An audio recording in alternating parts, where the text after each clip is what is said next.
Assalamualaikum warahmatullahi wabarakatuh. Kenalin, nama aku Melis Haryanti dari kelas B Indralaya, jurusan Teknik Pertambangan, Fakultas Teknik Universitas Sriwijaya.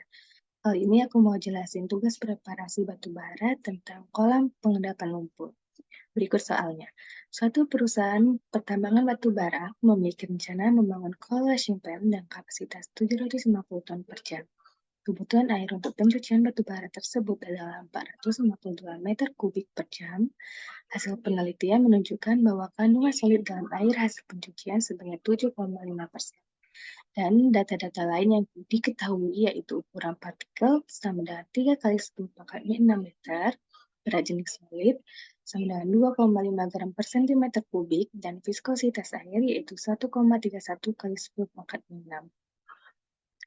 Nah, apa saja sih yang harus kita cari? Yang pertama yaitu berat padatan, 2 berat air, 3 volume padatan, 4 volume air, 5 total volume, 6 kecepatan pengendapan, 7 luas kolam pengendapan, 8 dimensi kolam pengendapan, 9 volume kolam pengendapan, 10 waktu partikel mengendap, 11 kecepatan air dalam kolam, 12 waktu yang dibutuhkan air melewati kolam, 13 persentase pengendapan harus lebih dari 85%, dan yang terakhir yaitu 14 waktu pengarupan rentang antara lebih dari 30 hari. Selanjutnya itu masuk ke pembahasan, di mana sudah diketahui persen solid sama dengan 7,5%. Jika didesimalkan maka 0,075. Kebutuhan air atau X-max-nya yaitu 452 meter kubik per jam. Berat jenis solid yaitu 2,5 gram per sentimeter kubik atau 2.500 kg per meter kubik. Persen air yaitu 1 dikurang persen solid sama dengan 1 dikurang 0,075, maka hasilnya 0,925. Berat jenis air yaitu 1000 kg per meter kubik. Ukuran partikel sama dengan 3 kali 10 pangkat 6 meter, maka untuk ukuran partikel kuadratnya 9 kali 10 pangkat 15 meter persegi. Untuk viskositas air yaitu 1,31 dikali 10 pangkat 6 kg per meter sekon. Dan terakhir yaitu gravitasi sama dengan 9,8 meter per sekon kuadrat. Baiklah, yang pertama yaitu berat padatan per meter kubik, di mana rumusnya yaitu persen solid dikali X max dikali rho solid. Maka sama dengan 0,075 kita kali dengan 452 dikali dengan rho solid itu 2.500, maka hasilnya 84.750 kg per jam. Yang kedua yaitu berat air per meter kubik. Rumusnya persen air dikali X max dikali rho air, maka sama dengan 0,925 kita kali dengan 452 dikali dengan rho air itu 1000, maka hasilnya 418.100 kg per jam. Selanjutnya yaitu volume padatan per detik, di mana rumusnya berat padatan per meter kubik dibagi rho solid dikali 3.600 detik, yaitu sama dengan 84.750 dibagi 2.500 dikali 3.600.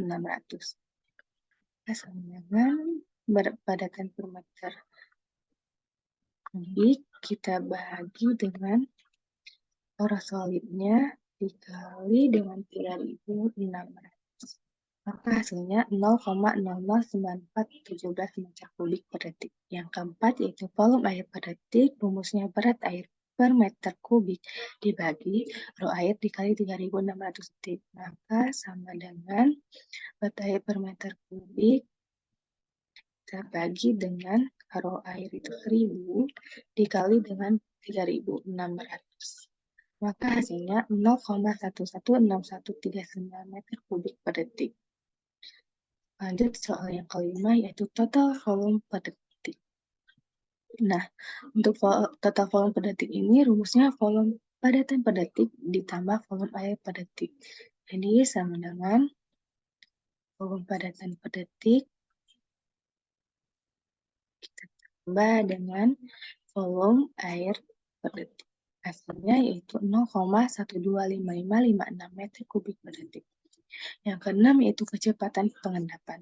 Nah, di sini kita menggunakan pendekatan Stokes karena persentase padatan kurang dari 40%, yaitu 7,5%.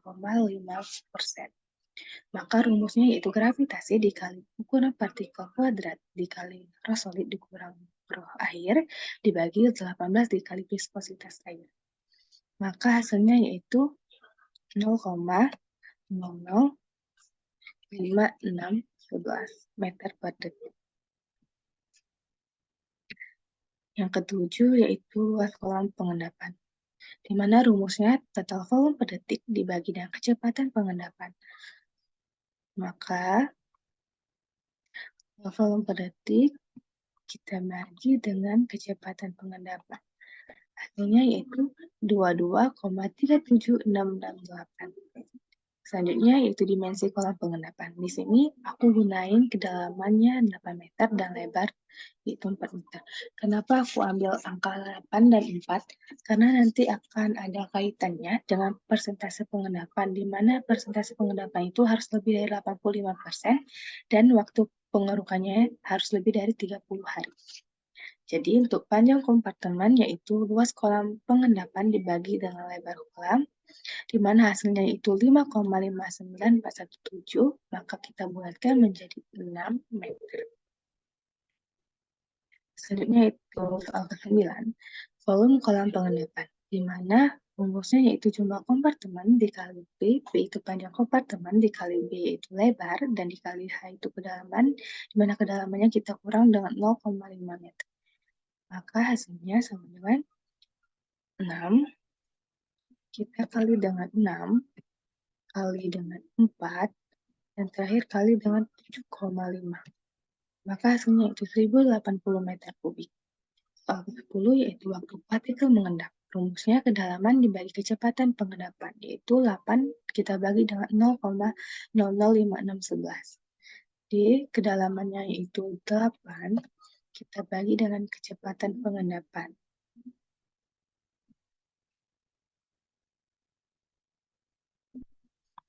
Maka hasilnya 1425,771 detik. Kita jadikan menit, maka dibagi dengan 60. Hasilnya yaitu 23,76285 menit. Soal ke-11 yaitu kecepatan air dalam kolam, di mana rumusnya total volume per detik dibagi A atau total volume per detik dibagi P dikali B. Di mana untuk total volume per detiknya itu 0,125556. Lalu kita bagi dengan B itu panjang kompartemen 6, kita kali dengan B itu lebar 4. Maka hasilnya 0,005231 meter per detik. Selanjutnya yaitu soal ke-12, waktu yang dibutuhkan air melewati kolam, di mana rumusnya P dibagi kecepatan air dalam kolam atau panjang kompartemen dikali kedalaman dibagi kecepatan air dalam kolam. Kita masukkan panjang kompartemen itu 6, kita kali dengan kedalaman 8, selanjutnya dibagi dengan kecepatan air dalam kolam. Maka hasilnya 9175,221 detik. Kita jadikan ke menit. Maka dibagi dengan 60. Hasilnya yaitu 152,9204 menit. Selanjutnya ke-13, persentase pengendapan, di mana rumusnya yaitu waktu yang dibutuhkan air keluar dibagi dengan waktu yang dibutuhkan air keluar ditambah waktu pengendapan dikali 100%. Maka waktu yang dibutuhkan air keluar, kita masukkan waktu yang dibutuhkan air keluar, kita bagi dengan waktu yang dibutuhkan air keluar ditambah dengan waktu pengendapan. Pengendapan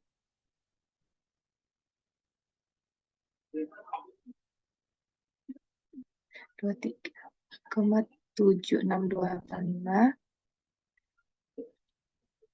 lalu kita kali dengan 100. Maka hasilnya 86,55059%. Dan ini memenuhi syarat. Kan tadi harus lebih dari 85%, sedangkan hasil kita 86,55059%. Selanjutnya yaitu yang terakhir, waktu pengerukan. Rumusnya volume kolam dibagi volume total padat yang berhasil diinjekkan per hari 1 jam, atau volume kolam dibagi volume padatan per detik dikali 3.600 detik per jam, dikali 1 jam per hari, dikali persentase pengendapan.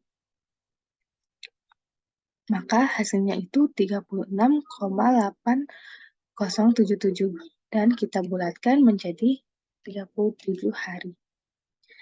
Nah, ini juga memenuhi karena syaratnya tadi kan harus lebih dari 30 hari. Baik, mungkin sekian dari saya. Mohon maaf apabila masih banyak kesalahan dan kekeliruan.